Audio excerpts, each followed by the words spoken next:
Now, activate VLOOKUP function sheet.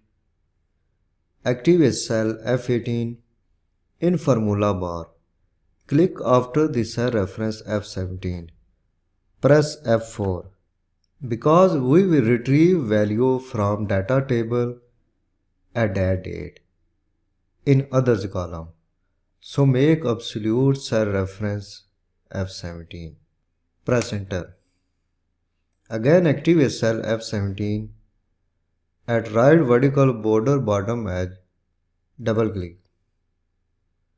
Now activate cell F19 in formula bar. Change column 2 to 3. Press enter.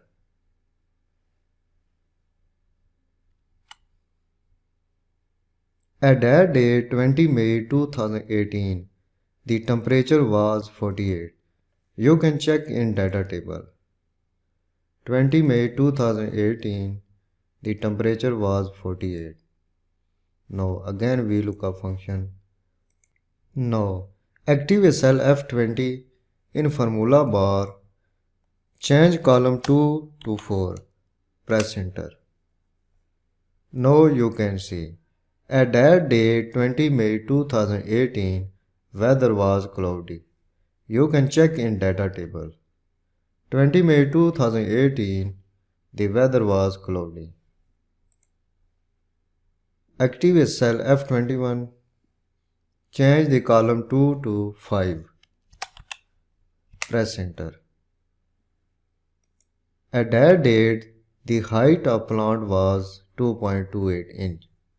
You can check in data table. It was 2.28 inch.